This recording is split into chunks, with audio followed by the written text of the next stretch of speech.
Olá, bem-vindos ao Portal de Luz.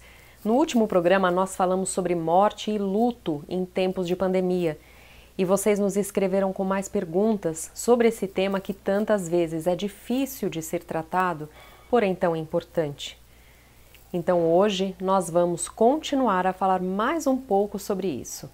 Como dissemos na semana passada, se nós tivermos uma maior consciência sobre o que significa morrer ou desencarnar, e entendermos a finitude de cada uma das nossas encarnações, nós vamos ganhar mais clareza para entender que não podemos desperdiçar a maravilhosa oportunidade que é estarmos aqui, neste momento, encarnados. Então, vamos mais uma vez conversar sobre esse tema? Só que antes nós iremos ouvir juntos a prece na voz de Chico Xavier. Teu livro, A Existência na Terra, é um livro que estás escrevendo. Cada dia uma página, cada hora é uma afirmação de tua personalidade através das pessoas e das situações que te buscam. Não menosprezes o ensejo de criar uma epopeia de amor em torno de teu nome. As boas obras são frases de luz que endereças a humanidade inteira, em cada resposta aos outros, em cada gesto para com os semelhantes, em cada manifestação dos teus pontos de vista e em cada demonstração de tua alma, gravas com tinta perene a história de tua passagem. Nas impressões que produzes, ergue-se o livro dos teus testemunhos. A morte é a grande colecionadora que recolherá as folhas esparsas de tua biografia gravada por ti mesmo nas vidas que te rodeiam. Não desprezes a companhia da indulgência através da senda que o Senhor te deu a trilhar. Faze uma área de amor em derredor do próprio coração, porque só o amor é suficientemente forte e sábio para orientar-te à escritura individual, convertendo-a em compêndio de auxílio e de esperança para quantos te seguem os passos. Vive com Jesus na intimidade do coração.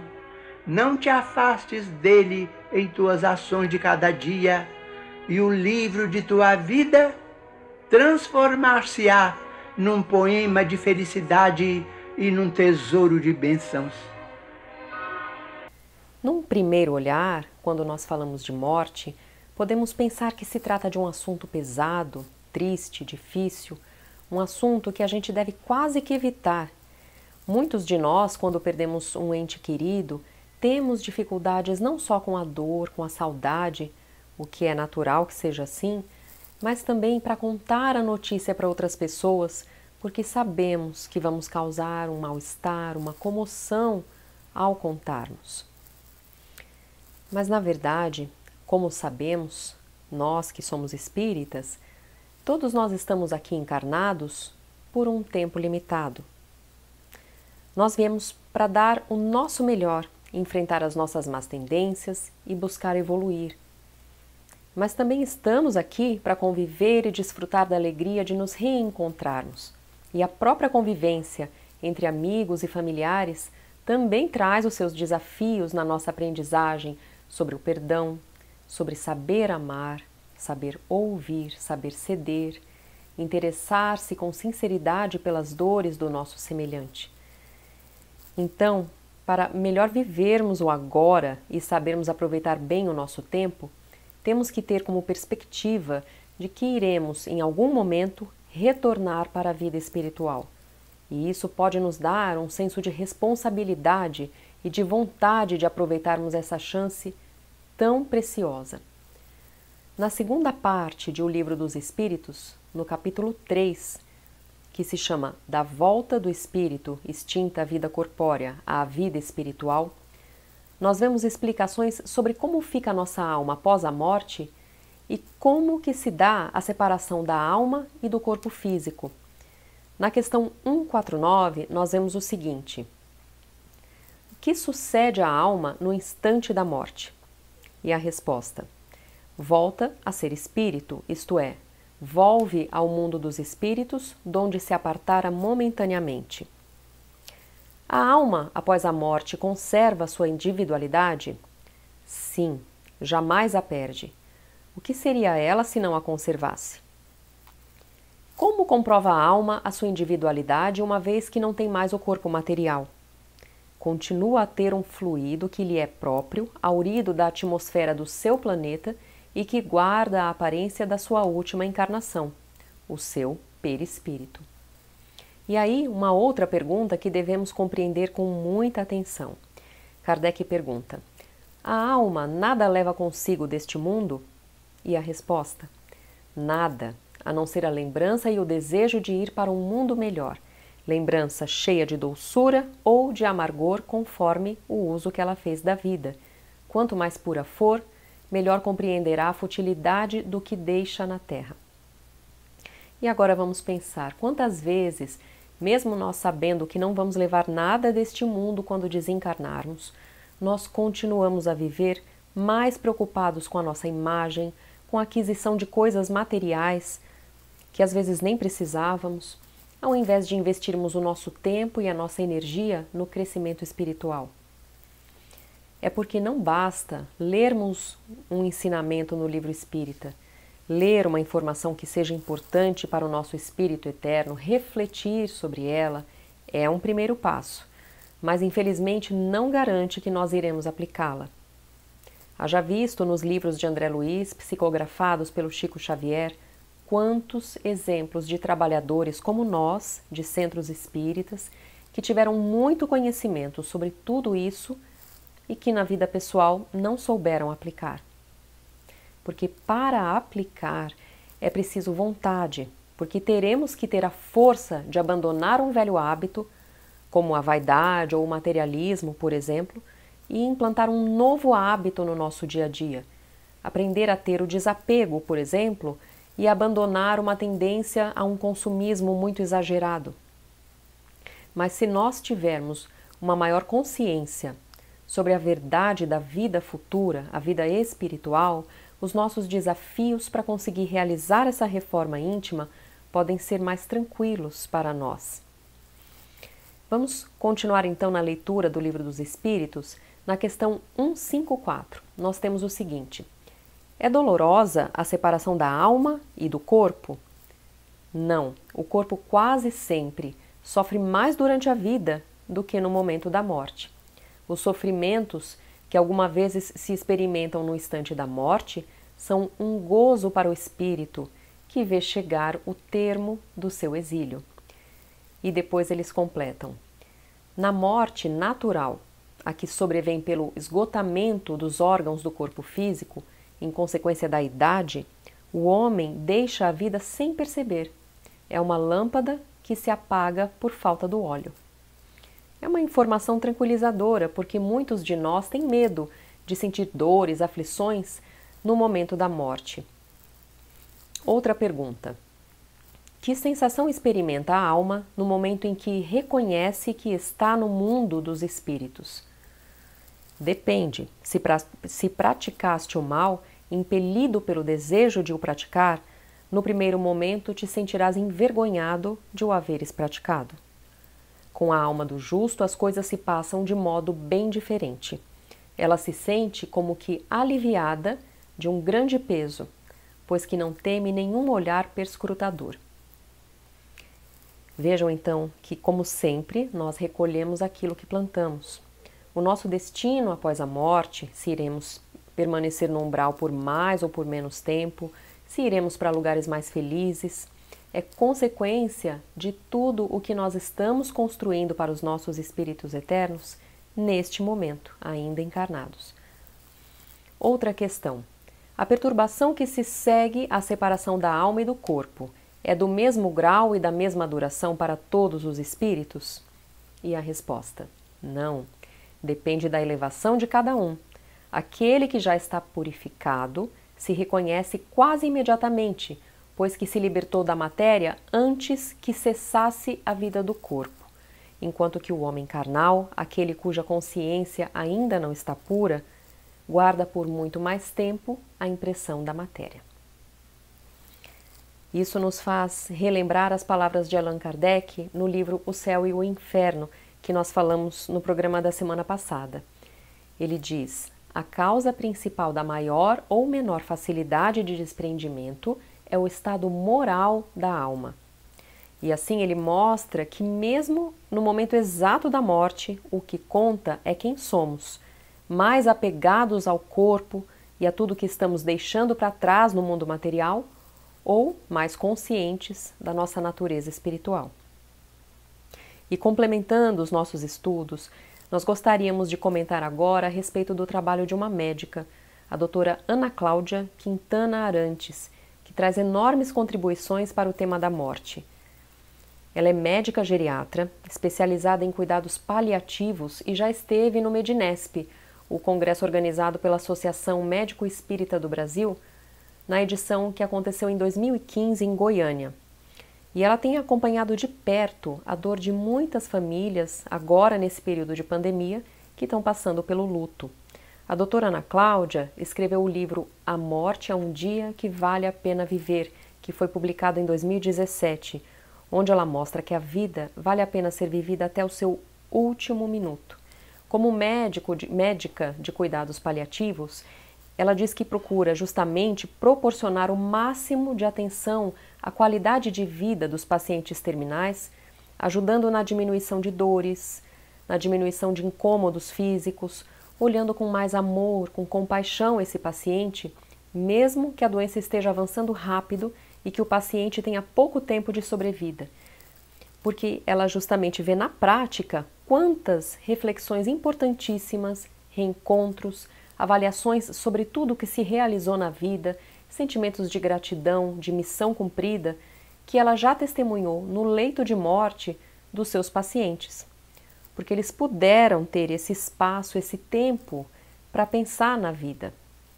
Então ela costuma explicar que cuidados paliativos não é exatamente simular que está tudo bem, mas ajudar realmente o paciente a viver o melhor possível o tempo que Deus concedeu a ele até o último sopro de vida do corpo físico.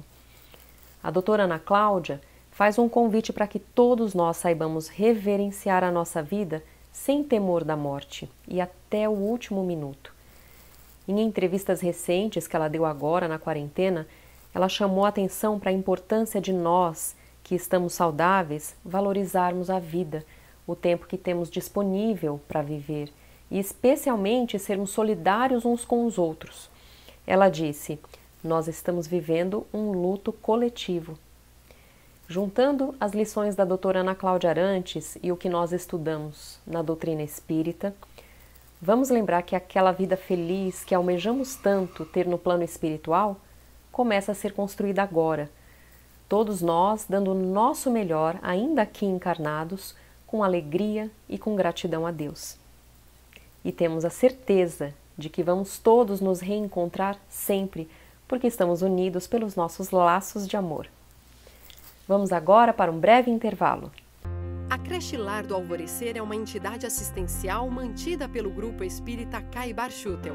Localizada em Diadema, tem como propósito trabalhar pelo desenvolvimento de uma cultura de paz através da educação e da assistência a crianças, jovens e adultos. São 250 crianças atendidas diariamente. Conheça nossas atividades e colabore conosco pelo ideal de um mundo melhor.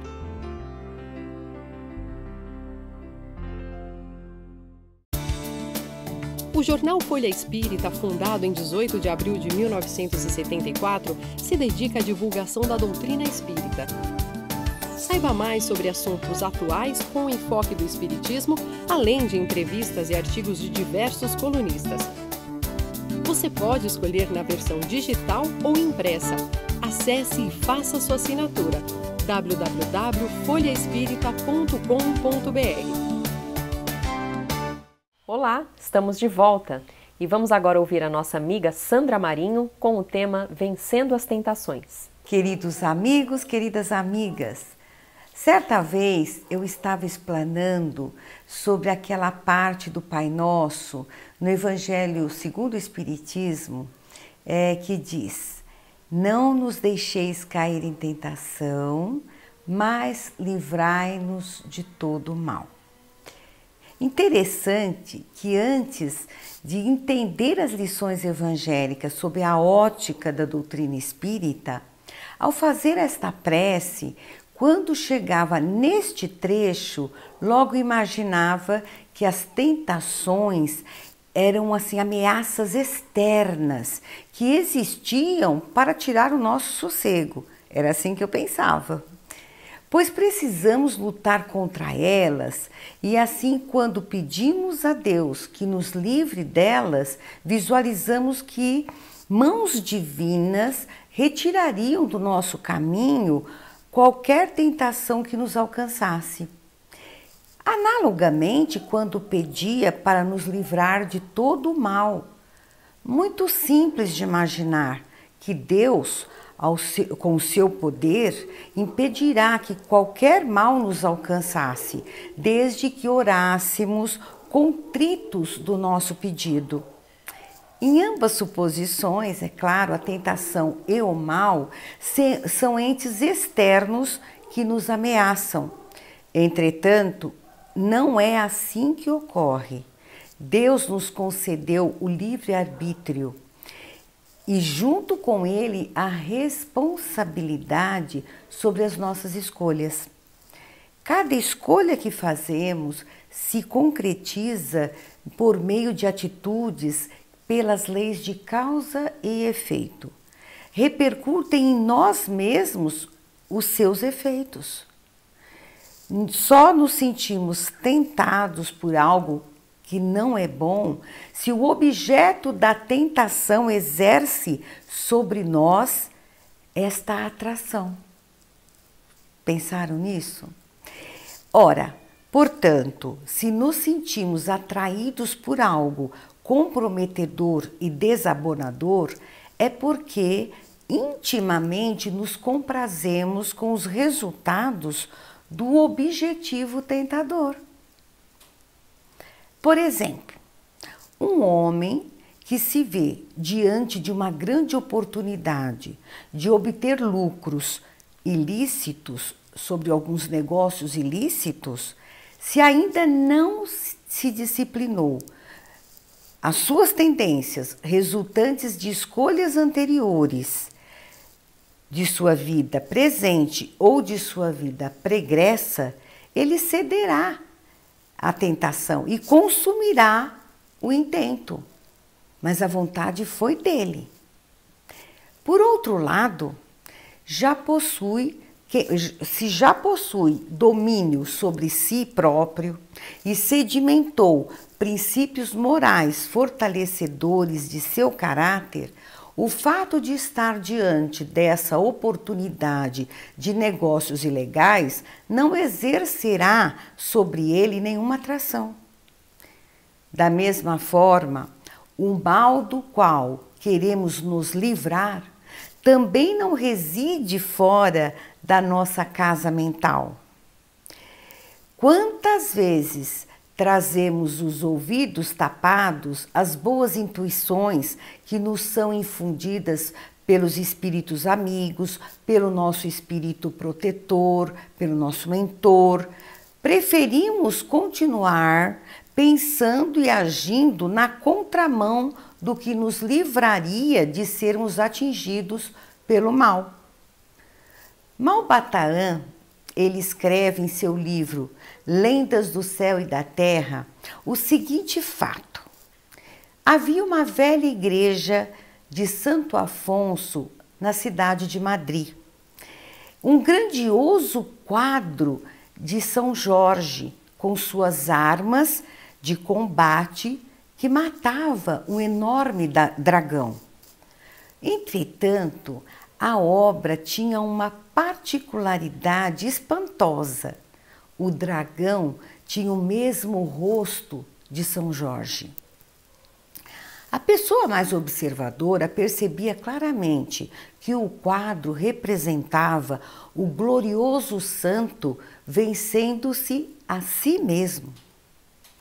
A inspiração do artista quis retratar o coração de um homem transformado pelo poder de Jesus Cristo, vencendo o velho coração que vivera em erro e infâmia, escravizado pelo pecado.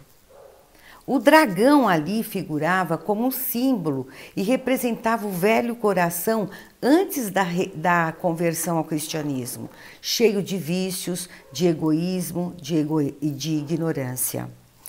A figura de São Jorge, ao lado do dragão, em atitude vitoriosa, mostra-nos o coração regenerado, que, empoderando-se dos ensinamentos de Jesus, pôde vencer e matar o dragão do pecado. Certamente não seria a simples conversão ao cristianismo que faria com que São Jorge vencesse todos os males que trazia em seu caráter.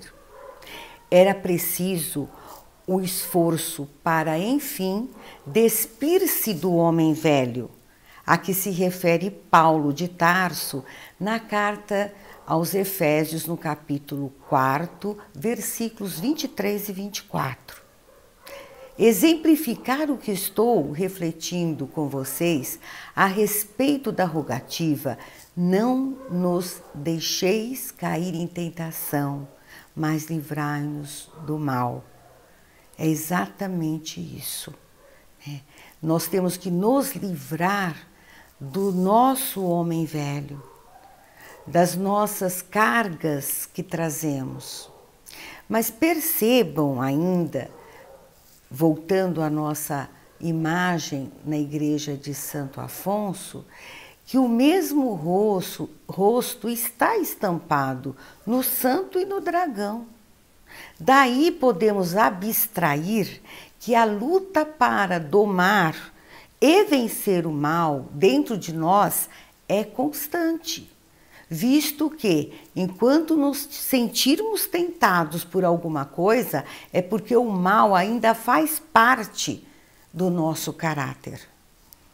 Mal que acalentamos nesta existência ou que ainda trazemos nos egos formados em outras existências, suscetíveis às tentações e que habitam dentro de nós, interferindo nas nossas relações e decisões atuais. O escritor da mensagem que acabamos de comentar traz ainda a seguinte ponderação: outro erro que ainda incorremos é o de pensar que todo o tempo empregado em combater a tentação é tempo perdido. As horas passam e parece-nos que nenhum progresso fazemos. De tal forma, nos vencemos bloqueados por tentações. Nos vemos bloqueados por tentações. Mas sucede muitas vezes que justamente nestas horas temos, de fato, servido a Deus muito melhor que nos momentos de relativa calma, em que nos julgamos isentos de pecados. Porque quando lutamos contra a tentação, é que combatemos as batalhas do Senhor. E horas tais valem para nós, muitas vezes, por dias inteiros. Pensemos nisso e até o próximo encontro. E agora nós vamos ouvir o Momento Doutrinário com o nosso amigo Maida. Olá, amigas e amigos do Portal de Luz, sejam bem-vindos a mais um encontro do Momento Doutrinário. Hoje eu convido a todos para refletirmos sobre a lição número 14, Súplicas Maternas, contida no livro A Vida Conta, do Espírito Maria Dolores, psicografia de Chico Xavier. Comenta Maria Dolores: foi num átrio de luz, adornado de flores, que acompanhei a cena, seguida por amigos e instrutores, a uma assembleia reduzida. Assembleia reduzida de mães que vinham da aflição terrena após vencer no imenso mar da vida. Lutas de amor, em bases de humildade, receberiam então certidão para se elevarem a mundos de eleição em plenitude de imortalidade.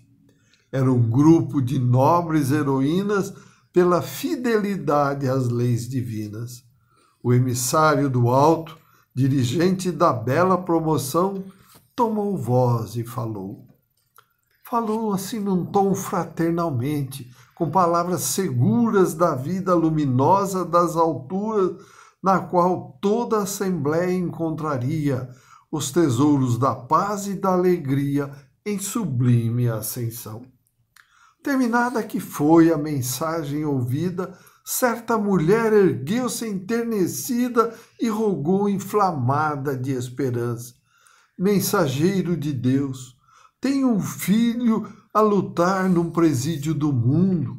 Como seguir além, buscando o excelso lar, se o tenho na memória a me chamar de segundo a segundo?